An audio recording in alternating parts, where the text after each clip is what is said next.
কল্যাণ ব্যানার্জির কি শিক্ষা হবে না? এত বিতর্ক, এত নিন্দা, তারপর আবার নতুন করে কল্যাণ ব্যানার্জি গতকাল শ্রীরামপুরে আবার কি বললেন?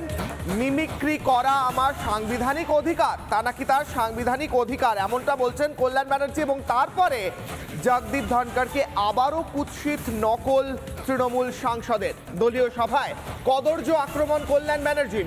মিমিক্রি বিতর্কে একই অবস্থানে কল্যাণ ব্যানার্জি, উল্টে সাফাই, মিমিক্রি শিখেছি প্রধানমন্ত্রীর থেকে, মিমিক্রি হলো আমার ফান্ডামেন্টাল রাইট, একবার করেছি, দরকার হলে 1000 বার করব, জেলে দিতে পারেন, খুন করতে পারেন। কি বলছেন কল্যাণ, শুনুন।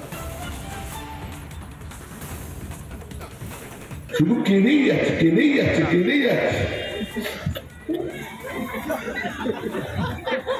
কেন এত কান্না? এটা মিমিক্রির জন্য কান্না? এটা ছোটবেলার বাচ্চা ছেলে ব্যাপার হয়ে যাবে।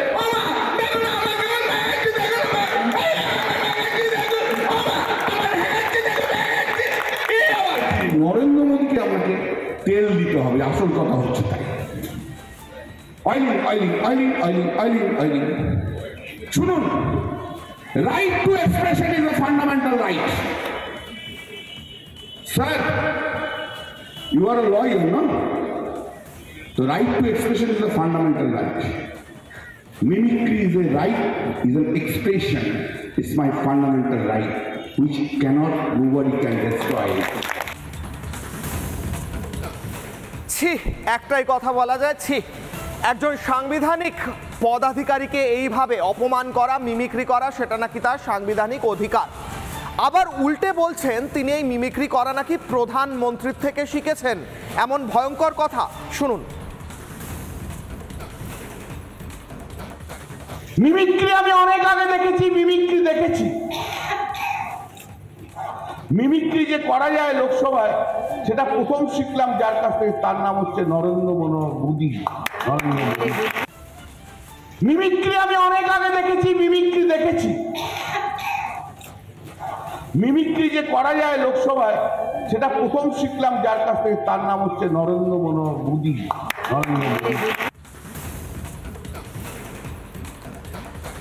মনে আছে প্রথমবার সংসদের বাইরে, সংসদের গেটে বসে, সেরকম একটা গরিমাময় জায়গা, একটা গর্বের জায়গা, সেই জায়গাটিকে কলুষিত করেছিলেন কল্যাণ। সেই সময়ের যে মিমিক্রি তিনি করেছিলেন, যা নিয়ে গোটা দেশে নিন্দার ঝড় উঠেছিল, সেটা আগে দেখুন।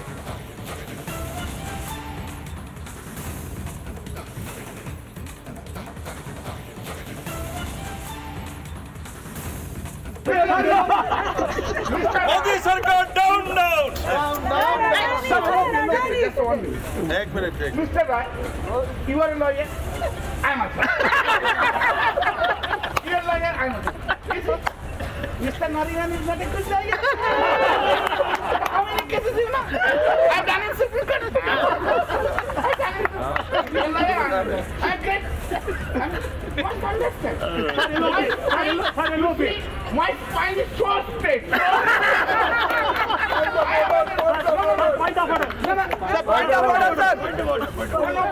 You, Mr. Gandhi, you must understand. You must understand that I have been appointed here only to save Narendra Modi. I'm not trying this. My spine is sick. My spine is very straight. Very straight. I'm so tall. I'm so tall.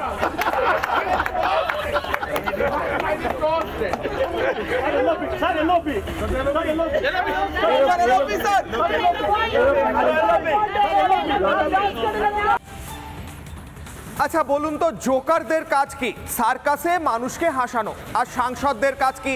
মানুষের হয়ে কাজ করা, মানুষের কথা তুলে ধরা। কল্যাণ ব্যানার্জি, কল্যাণ বন্দ্যোপাধ্যায় মনে হয় গুলিয়ে ফেলেছেন কে জোকার, কে সাংসদ।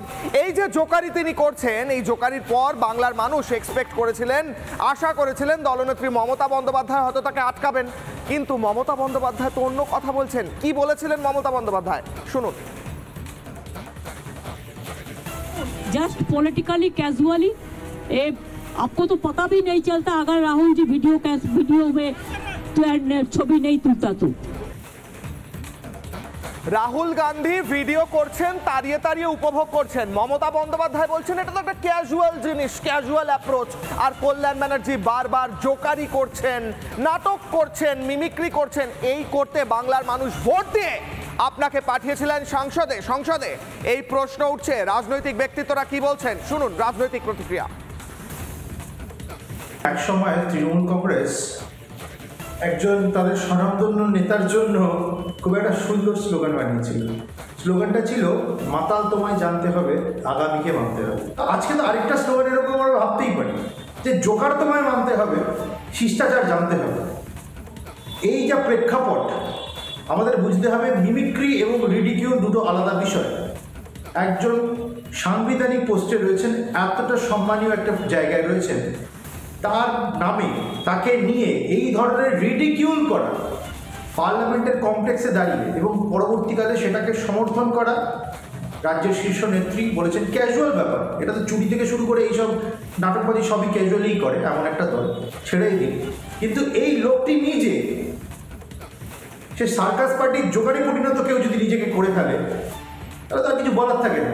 জোকারদের তো কোনো নাম হয় না, কিন্তু এরকম জোকার সংসদীয় গণতন্ত্রে যেন না আসে। কল্যাণ বন্দ্যোপাধ্যায় মিমিক্রিজ অ্যান্ড আর্ট বলতে চাইছেন, কথাটা মমতা বন্দ্যোপাধ্যায়কে বলুন।